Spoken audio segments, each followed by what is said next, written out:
So now, as I said, before even data is brought in from the disk into the buffer cache, there are certain things that happen, and that is called as a parsing phase. Parsing.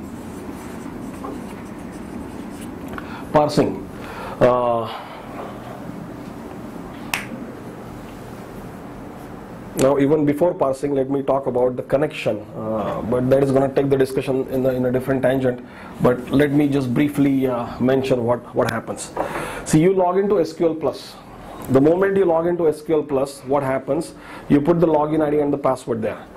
You are running your SQL Plus program. SQL Plus. Your SQL Plus program is going to try to connect to the Oracle database called as Focus 1. Suddenly, what is an Oracle database? Now, this is what an Oracle database is. We have just seen that. To access the Oracle database, you need to have the memory.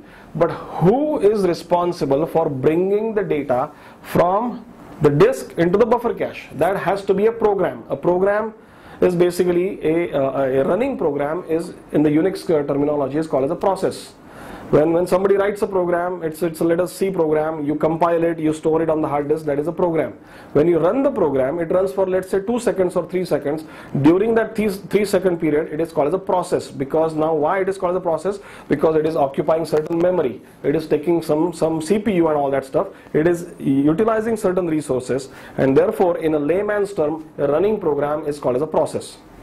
So there has to be a running program, or in other words, there has to be a process which is responsible for bringing this data from here into the buffer cache, and that is one process which is created when you log in. When you log into SQL Plus, you are connected to a new program. A new program is started for you, and this program is called as a server program or server process. So in this terminology, this program is acting as a client program or a client process, and this is acting as a server process. So Oracle suddenly starts this new process when you connect to the Oracle database. Now you know the Unix command ps-ef, ps-ef. So what I would suggest that you do, that in one window you run the ps-ef command and see how many processes are there. Let us say you find out total number of processes is 110. Then from another window on the same machine, you try to establish a connection to a database Focus 1 using SQL Plus command. The moment you establish a connection using SQL Plus command, you will see 2 additional processes that are started. One for this, which is SQL Plus, and another for this. This is a client process, this is a server process. And when you log out, when you type the command exit, the server process dies off and the client process also dies off. So this is what happens when you type SQL Plus. A server process is started for you, and this server process is responsible for doing all the work that you are asking that server process to, you are asking Oracle to do. All the work means what? Insert, update, delete, select, everything is now done by this program which is running, which I call as a process. So it's a server process. Now if I go to another window and type another SQL Plus command, you will see that another process for my second SQL Plus is created, and then another server process is created for my second SQL Plus. So it means very easily we can find out how many users are connected to my database. You just type the command ps-ef, you will see a lot of processes. There is a specific Oracle, and the name of the database is there in that process name. You will see how many server processes are there, and therefore those many users are connected to your database. That is a simple way of doing it. It will work in almost all the cases, except there are certain exceptions, and we will see those later. It is called as a shared process. And since SQL Plus is a client program, and this is a server program which gives the service to the client program, this server process is called as the dedicated server process. It is dedicated because the moment this client types the exit command, this process dies off. It is dedicated for that client. This is dedicated for this client. So all these server processes are dedicated server processes. Dedicated. So now you are connected to the database, which means what? That means you are connected to a process called a server process. And now you give the SQL command to this process, and this process will do all the work for you. If this process is not running, you cannot even do anything with the database which is sitting on the hard disk. Okay, so you have to connect to a server process that is started automatically for you, automatically. Now, what is the first thing that happens when you type the select statement? Select star from something something. Now, the very first thing that happens is what is called as parsing. Parsing means what? Parsing means to check whether what you have typed is correct. So there are multiple types of parsing. One is called as syntax parsing. What is syntax parsing? Select star from employees. Is the spelling of select correct? Is the spelling of from correct? Have you missed the word from? Because if you write a select statement without a from clause, it's an invalid select statement. Every select statement must have a from clause or from word in it. If you have forgotten the word from, then it is not a correct select statement. So all these checks, whether you have typed things correctly or not, your spelling mistakes and all that, those are basically syntax checks. So if you have typed your SQL statement incorrectly, your syntax check done by the dedicated server process will fail, and therefore you will get an error message, something is wrong. You will get an ORA message. This process will send you an ORA message with some number and with some message that from word is missing and all that stuff. So that is what is called as a syntax check. Any spelling mistakes there, that will be done by the server process. Second thing, if the syntax is correct, the second thing that is done is the semantic check. Semantic check. What is a semantic check? A semantic check is basically checking whether the table orders exist or not, because our select statement says select star from orders. Your syntax may be correct, but there may not be any table called as orders in my database, or there may not be any table called as orders that you have access to.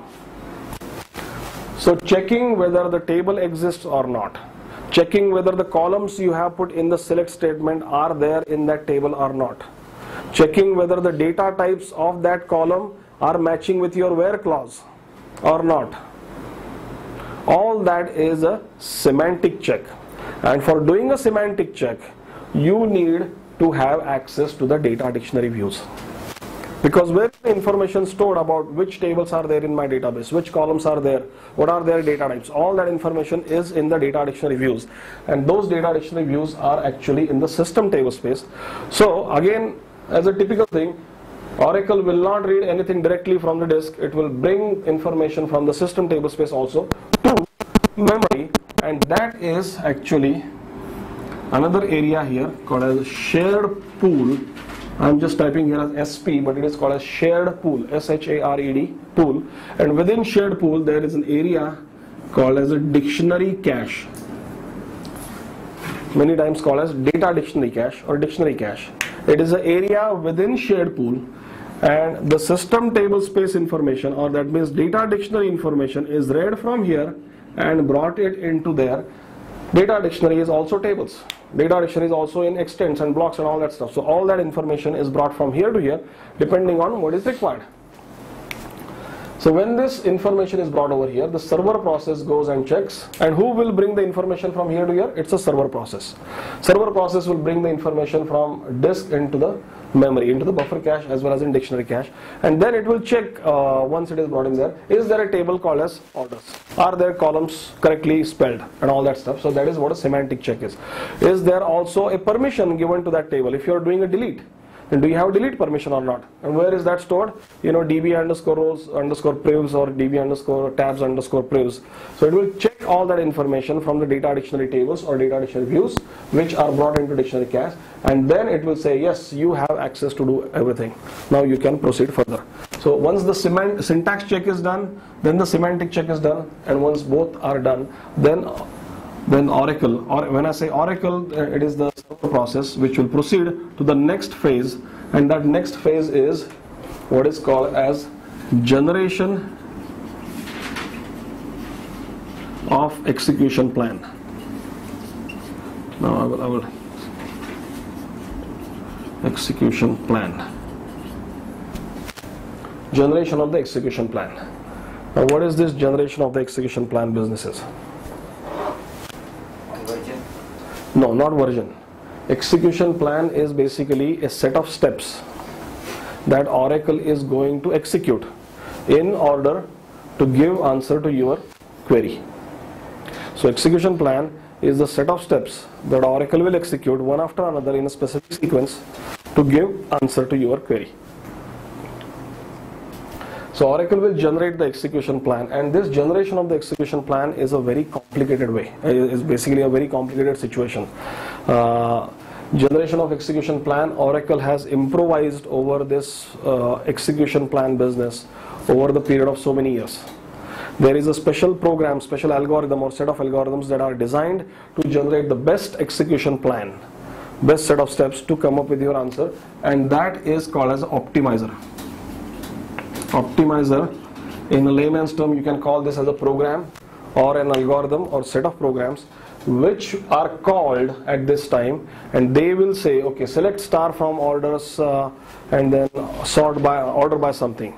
You have maybe another query which is the simplest query, select count star from employees comma departments, where employees dot employee department ID is equal to department dot department ID. A simple query. You are going to join that. When the join happens, should you start with the join from the employee side, or should you start a join from the department side? That is basically a very important discussion, and Oracle has to decide whether the first table in the join should be either employee or the department. Finally, whether you start with the employee or whether you start with the department, the answer is going to be the same, but the performance could be different if you start from the employee as opposed to department.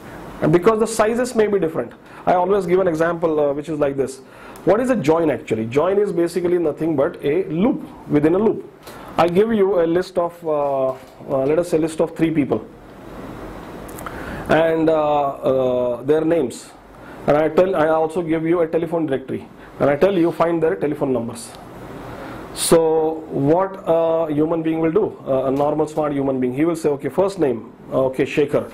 And then he will go and open up a telephone directory and he will find out A, B, C, D, and he will look at Shekhar and he will give me the Shekhar's phone number.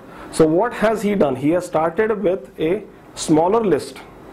So 1, 2, 3 is a smaller list and telephone directory is a bigger list. So he started with the first name in the smaller list and went through the loop in the bigger list and found out the telephone number. So the first loop has been done. Then he will go with the second name, and then he will go with the second loop. And he will go with the third name, he will go with the third loop. So for each and every row in the smaller table, he has done a looping of a bigger table. That is what a join is. Typically join, this is what join happens. So now a dumb person will do it the exactly opposite way. For every name in the telephone directory, first name, is that first name in this list? No. That means I cannot find a match and therefore I cannot find the phone number. The second name in the telephone directory, is that in this smaller list? No. So likewise, that dumb person will go through each and every name in the telephone directory and try to match it with the smaller list. Will he find out the telephone numbers? Yes, eventually he will find out the telephone numbers, but it will be very slow. So that is what Oracle is trying to do. Oracle has to decide, should he start with the smaller table, or should he start with the employee table, or should he start with the department table? And Oracle has to make that very intelligent decision, and Oracle will make that decision based on the sizes of the tables and so many factors, and that decision making process is done by a certain set of algorithms or programs called as optimizer program, ZER. So generation of the execution plan, which means what? Which step has to be executed first? To start from a smaller table or bigger table? That is just an example that I am giving you. There could be so many steps. So all that stuff is actually done by the optimizer, and finally optimizer says, okay, I have done a lot of research, there are 10 ways to find out your answer, but out of those 10 ways, 10 execution plan, only one is the best one right now, and it will give you the best performance. So that best execution plan now is fetched by the optimizer. It gives that best execution plan to the server process there, and then the server process starts executing the step inside the execution plan one after another, and then it will give the answer to the user. So this is what happens in the parsing phase. The parsing phase is syntax check to check the syntactic correctness. semantic check to check the permissions, check if the tables are there, and finally generation of the execution plan. After the parsing phase is done, then the next phase is actually the execution. That means we have now generated the execution plan. Now let me actually execute that execution plan. Now let me actually execute each and every step in the execution plan. So the second thing is now execution.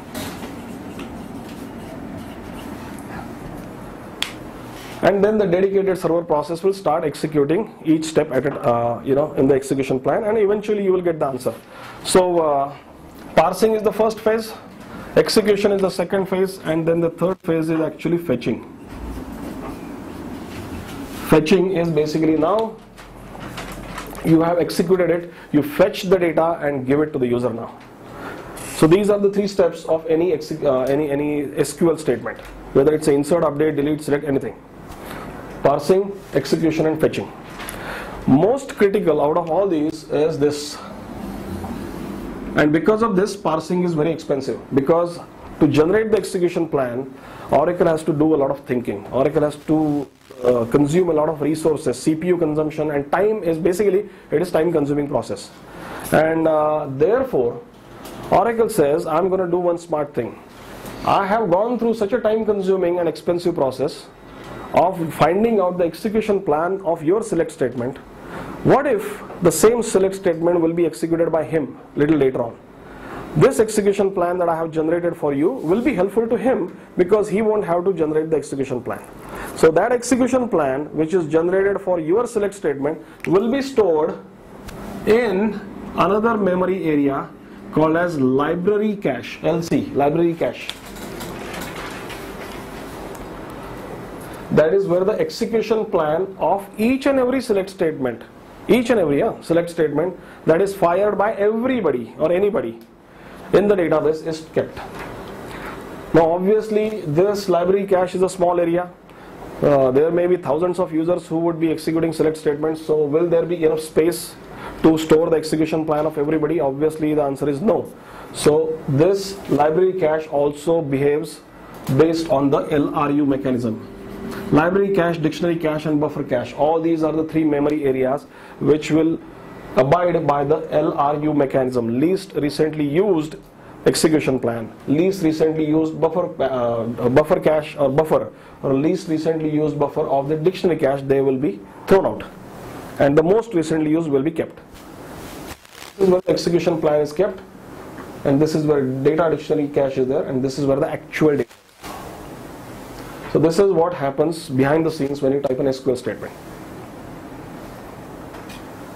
And now finally the data comes over here, it stays over there unless or until I stop all this stuff. That means this memory area, I'm going to wipe it out. Before I wipe it out, that means that process is called as a shutdown. I'm going to shut down the database instance. I'm going to shut down, this means all this will be wiped out, and then nobody can access anything in the database. So now this is what the SGA is. We have seen two components inside the SGA. One is buffer cache, one is shared pool, and there are certain others that we will discuss a little later.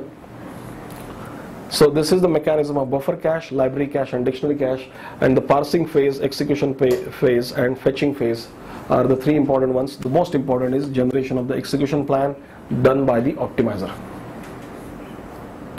Now one last point that I would like to mention here is, in order to manage all this area, the system global area, there are certain programs that are running, okay, at least 5 different programs, at least 5. They are constantly running, and therefore I call them as processes.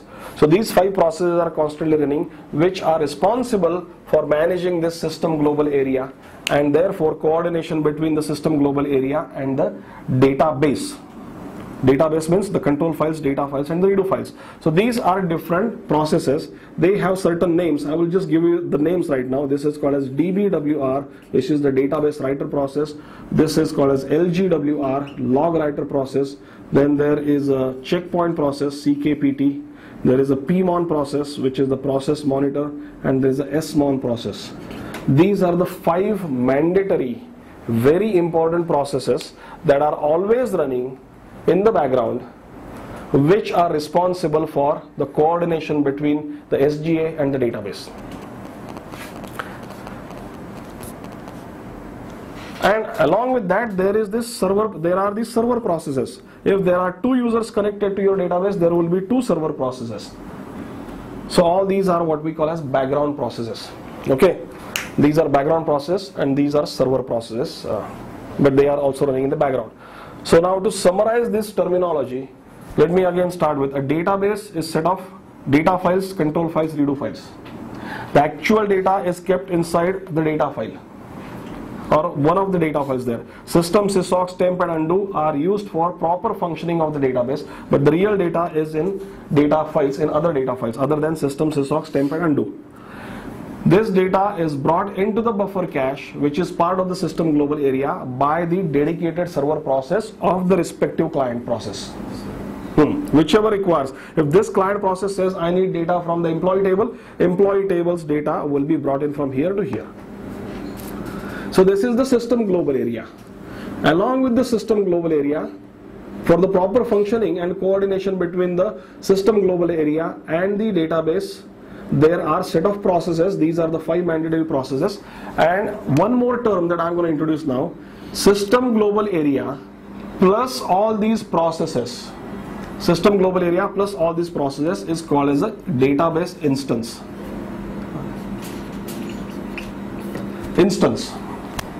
So now we know the clear distinction between what a database is and what an instance is. Instance is something which is not permanent. That means I can shut the instance down. The moment I shut the instance down, there will not be any SGA and there will not be any processes which will be running. Everything is off, and therefore since the instance is not running, nobody can use the select statement, nobody can connect to the database and see the data inside the database. So in a layman's term, if you want to access data in the database, which is actually in the data file somewhere, you must have the instance running. That means you must be starting up the instance, which is basically SGA and the processes. And that is what I say, that it must have happened over here in our lab here, that you are trying to select certain things from the database Focus 1 and you try to log in SQL Plus. You get the error message, Oracle not available. When you get the error message, Oracle not available, the meaning of that is this SGA and this processes, they are not running. And since they are not running, Oracle is not available, you cannot access the database Focus 1. Now DBA has to start up this database instance. The DBA has to start up the instance by typing the command startup. So there are two commands that we will see, startup and shutdown. Startup command will start up the Oracle instance, shutdown command will shut down the Oracle instance, and therefore after shutting it down, nobody can access anything from the database. If in the morning, if one of our faculties, they come in here, and if they have not started up the database using the startup command, nobody would be able to do any kind of select statement on any of the databases. So startup and shutdown are the two commands to start up the instance and shut down the instance. Unless and until there is an instance, we cannot access any data in the database. That is it. So now clear distinction of instance and database should be kind of understood. Okay, any questions from your side now? I think there should be a lot of questions probably. Right? Either it's too clear or not clear at all. Huh? Too clear. No, it should not be too clear. We need to go through this with yes. So we are going to go through the functionality of all of these 5 processes, what are their functions, and we have certain important area which is left here, certain other areas. So I think we will do that in the next session. But right now only this much I would like you to know, the parsing, execution and fetching and all that stuff. Little bit fetching. Fetching. Okay. Fetching actually when the data, there is one thing that I did not mention a whole lot called as PGA. Should I go into that discussion now? I will just briefly tell you what fetching business is. When the data comes from here to here, okay, after that the execution plan will try to join maybe this table with that table. All that joining and everything happens is done by the dedicated server process, and from there the data is fetched and given it to the client. Fetching is giving. I mean, or not giving, actually taking. Pulling out. Pulling, yeah. Fetch means to pull or to take. So fetching out the data is from going from here to here. It is actually, that is a word which is very appropriate for cursor programming. I mean, anybody who has done PLSQL, they would exactly know what fetch means when the cursor is opened and fetched and all that stuff. So a PLSQL guy would understand the word fetch very quickly. But in layman's term, as I said, it is pulling the data once it is ready to be pulled out.